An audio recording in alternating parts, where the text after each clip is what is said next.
Силәбе өлкәһе Аргаяш районы халкының күпселеген башкортлар тәшкил итә. Райондагы мәктәпләрдә башкорт теле фән буларак укытыла, я факультатив дәрес буларак үтә.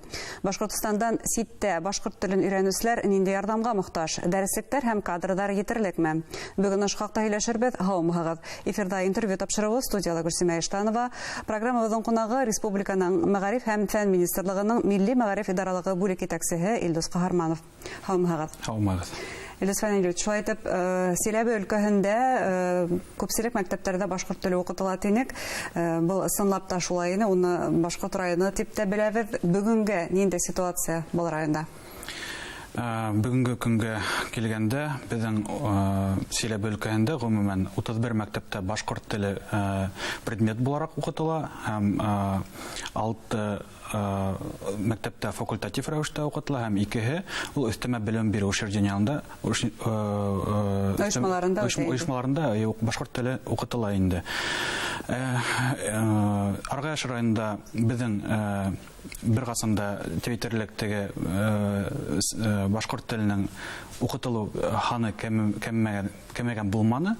Менә соңгы 2 елда без инде Үзегездә беләгез, урбанизация заманы битендә күптәр Силәбегә, Аргаяшның эргәһендәге битендә Силәбе калаһы, Силәбегә күп башкортлар күсә һәм башка. Шуга без Силәбе калаһына ла үзебезнең карашты ялеп иттек һәм менә былтыр 3 мәктәптә, 7-нче, 6-нчы һәм 24-нче мәктәптә башкорт телен укытуга индерүгә ярдәм иттек инде ата-әниләргә. Димәк, хәзер Силәбе калаһында ул башкорт телен өйрәнәләр?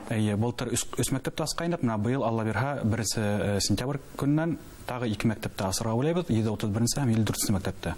Бу үзегез дә күреп торасыз, халык ханын караганда, безнең Силәбе калаһында 30 меңгә якын башкортлар яшәһә, Аргаяш районында 13-14 мең тирәһе башкортлар яшәй. Теге 2 тапкырга күбрәк, әмма теге калала барбер теге авылда башкорт телен оештыру күпкә еңелрәк, әмма калала бер мәктәптә. Калала, мәсәлән, Силәбе көгү калала бер мәктәптә бар башкортлар, башкорт балаларын йыеп бер класс туплауы әлбәттә авыррак, әмма ул хәзер шул замандың талабы инде. Ата-әниләр ничек үзләре бу яңалыкны кабул итә?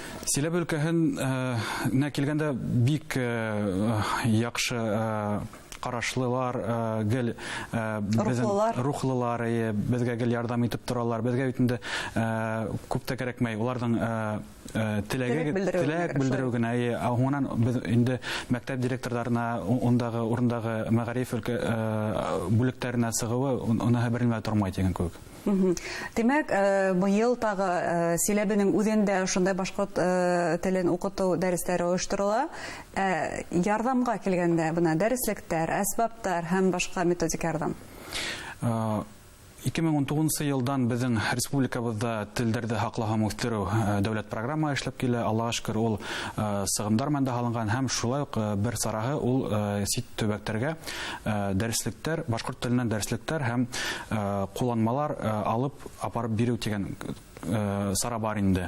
Һәм әйтеп үтәргәрәк, беренче ел без китаптар, уку әсбаптары гына алып барып бирһәк, хәзер менә былтыргы елдан алып без уларга тагы башкорт теле кабинеттары өчен стендтарда ала башланык. Ул менә комплект инде 7 стендтан торган, ул стендта алфавит, башкорт халык язучылары, ардаклы шәхестәр, ягъни ул яктагы территорияга бәйләнгән, шул якта туып үскән безнең башкорт шәхестәренең мәгълүматлары менән һәм ул яктагы табигый кумарткалар менән эшләнгән стендтар, шуларда без уна тарта башланык. Яна быел гына Силәбе өлкәһенә 7 комплектка якын стенд җибәрдек. 7 башкорт теле кабинеты дип әйтергә мөмкин. Буна күптән түгел Силәбе өлкәһенең Аргаяш районында үткән белем фестивале. Уның секторында нинди саралар үтте, нинди ярдәм күрсәтелде? Без ошо балаларды, сит төбәктә яшәгән балаларды үзебезнең телебезгә, үзебезнең халкыбызның гореф-гадәтләренә ялеп итер өчен, теге һөю, башкорт телен һөю тудырыр өчен ошундай фестиваль уйлап чыгардык. Әмма онда без тел аша гына түгел, шул ук теге инновацион, ягъни робототехника, беспилотный летательный аппарат, теге балаларда бүген кызыксындырган мастер-класслар аша шулай ук теге амындырга тырыштык һәм әлбәттә бу фестивальдән тагы бер юнәлеше ул безнең республикабызда булган инновацион дөйем белем бирү учрежденияларын презентациялау. Ягъни гимназиялар, лицейлар, алдынгы мәктәптәр. Улар бездә республикада 11, беләгездер инде Өфелә күпселеге уларның Өфелә урнашкан. Ул безнең Башкортстан Республика Рәми Гарипов исемендәге Башкортстан Республика гимназия интернаты, Әлмөхәммәтов исемендәге Республика гимназия интернаты, Дәүләт Килдиев исемендәге Һынлы сәнгать гимназия интернаты, шулай ук безнең спорт мәктәбе бар һәм инженер лицей интернаты. Был мәктәптәр әлбиттә республиканың йөзек кашы дип әйтергә мөмкин, әмма бераз һуңламанык, чөнки әле август инде балалар әгәр теләй икән Силәбеләге гимназия лицейларда бәлки хайлагандарdır. Апрельдә үткәре отышларак булмас инде икән. Дөрес, без моны Алла бирһә, моны быел бөтә үзебезнең планнарда 2нче елга ратланык һәм 2нче елга традицион рәвешкә әйләндереп, ел һайын ошо апрель-май айлары тирәһендә ошо фестивальдә төрле төбәкләрдә үткәргә планлаштырабыз. Кәрәкле сыгымдар да алдык бит инде һәм әмма моны быел бу как эксперименталь рәвештә Аргаяшта һәм Магнитогорск һәм Орынбурда үткәргә планлаштырабыз. Алла бирһә, киләһе елдан ел һайын ошо апрель-май тирәһендә үткәрсәк бит инде һәм ошо фестивальгә без шулай ук югары уку йортларында ялеп итәргә уйлыйбыз инде. Сынапта касандыр республикала бына ошо сит төбәкләрдә яшәүче башкортлар өчен, милләттәшләребезнең балалары өчен гимназия, лицей, интернаттарда, хатта урта һәм югары уку йортларында да айрым урындар, квоталар булдырылган иде. Хәзер яңа закондар буенча ул әлбиттә һәрбер укучыга, һәрбер шәхескә тиң караш дигән лозунг менән ундай мөмкинлегебез юк. Шулай да ничек бына ситтә яшәүче милләттәшләребезне Башкортстанга үзебезнең көчле мәктәпләребездә укытырга, көчле шәхестәр итеп тәрбияләп чыгарырга нинди мөмкинлекләр бар?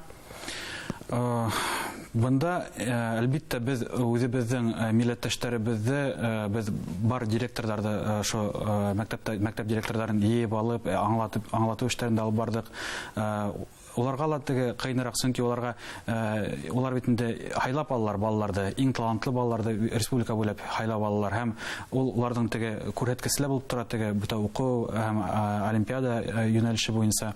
Шуга ла теге бында без аңлату өчен алып бардык һәм әлбиттә хәзер ниндидер теге аңлашылык бар безнең директор кимәленнән ел һайын ниндидер квота һәмарак әйбер буласак инде.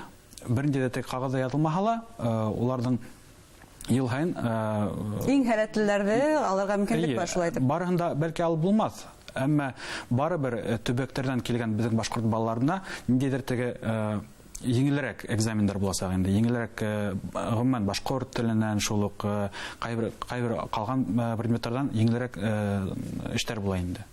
Бәлки төбәк буенча, үзләренең туган төбәге буенча белемнәрен һанау кирәк, шулай Башкортстан тарихы һәм әдәбияты буенча алып булмаһа ла, димәк шундай ниндидер еңелләштерелгән экзамендар. Гомумән күп укыйлармы республика лицей, гимназия интернаттарында? Бүгенге көнгә килгәндә 218 бала безнең Башкортстанда республика гимназия интернаттарында укыйлар. Күпселеге улардан шулай Силәбе өлкәһеннән, Орынбур өлкәһеннән, Ханты-Мансия автономиялы округыннан укыйлар. Һәм бында шулай ук күпселек безнең бит инде Волга буе федераль округының кадет корпусы Ишембайда бар. Бик шәп уку оешмаһы. Онда безнең бик күп балалар икенче төбәкләрдә укый. Шуга улар безнең теге хандыла күйтеп тора инде. Шуга бит теге кайрда алданып та китәбез. Чөнки онда теге милләттәшләр түгел, гомумән теге күп Россия төбәкләреннән балалар укыйлар. Шулай ук безнең Олимпия резервын тултырып барган 5нче спорт мәктәбендә шулай ук икенче төбәкләрдән бик күп балалар укый. Гомумән безнең моны Силәбе өлкәһеннән алганда башкорт балалары республика гимназия интернаттарында 68 бала укый инде. Был бер фестиваль бар тик Аргаяш районыннан гына сикләнмәс дигән Орынбур өлкәһеннән тыш тагы кайсы төбәкләрдә белем фестивале үтәр киләһе елларда? Быел шул әйтеп үткәнчә әле моны Орынбур өлкәһе менән планлаштырабыз. теге ниндидер даталарын һәм теге үткәрү урыны раслаулар әле бара сентябрь айына дип һөйләшкәйнек. Унан һуң октябрь айында Магнитогорск калаһында, күптәрегез беләгез бит инде, Магнитогорск калаһында ла эргәндә булган Агаповка менән Кызыл районында ла башкортлар күп яшәй. Һәм икенче ел инде аларга ошо төбәктердән тыш Курган өлкәсенә сыгып, Ханты-Мансия автономиялы округына сыгып үткәреп караган дип планлаштырабыз. Билдәле булуынса, хәзер федераль закон буенча ата-әсә теләк белдергәндә балаһына туган телде өйрәтү мөмкинлеге бар. Бына ошо закон менән, ошо мөмкинлек менән безнең Хамар һәм башка Пермдә яшәүче милләттәшләребез файдаланамы? Улар өчен инде мөмкинлекләр булдырыла. Хамар өлкәһе буенча, мәсәлән, Үргә Чернигов калаһында иң күбе Хамар өлкәсендә иң күбе башкортлар Үргә Чернигов районында яшәйләр инде. Һәм моны безнең әле һуңгы 2 елда ошо Үргә Чернигов авылында факультатив рәвештә башкорт телен өйрәнү класслары оештырылды һәм Украинка дигән авылда. Һәм ошо Хамар калаһының үзендә онда әле якшәмбе мәктәбе форматында башкорт телен өйрәнелә. Һәм уларга ла без мәктәптәргә генә ярдәм итәбез, мәгариф министрлыкларына ярдәм итәбез дип әйтмәйбез, гомумән җәмәгать оешмаларына ла шулай ук теге үзләре энтузиазм менән теге якшәмбе мәктәпләре эшләп килә, шулай бит күп өлкәләрдә. Моны шулай ук менә икенче елга без шулай ук сыгымдар алдык. Үзебезнең Рами Гарипов исемендәге республика гимназия-интернатында сит төбәктердә укыткан башкорт теле укучыларына ярдәмче бер үзәк оештыру дип планлаштырабыз инде. Ягъни улар безнең бит инде предмет буларак өйрәнгәндә, факультатив форматында өйрәнгәндә төрле яшьтәге балалар өстендә программалар төрле булырга тиеш. Ошо программаларда улар әлбәттә теге белем кимәленә, теге профессиональ белемдәре булмаганга ла улар күп нәмәне теге нимәнән башлап бирә алмайлар. Шуңа ошо үзәктә ала бирһә безнең Рами Гарипов исемендәге гимназия-интернатының башкорт теле укучылары һәрбер теге уровеньга тиек программалар эшләп, уларга ярдәм итсәк инде. Мәсәлән, әсбаптар менән дә методик ярдәмдә укытучыларга гомумән сит төбәктәрдә яшәп башкорт телен туган тел буларак өйрәнергә теләүче милләттәшләребез өчен ошонда ярдәм оештырылган. Әңгәмәгә өчен һезгә зур рәхмәт. Хөрмәтле тамашачылар, безнең студияла Республика мәгариф һәм фән министрлыгының Милли мәгариф идаралыгы бүлек итәкчесе Илдус Каһарманов булды. Игътибарыгызга зур рәхмәт. Һау булыгыз.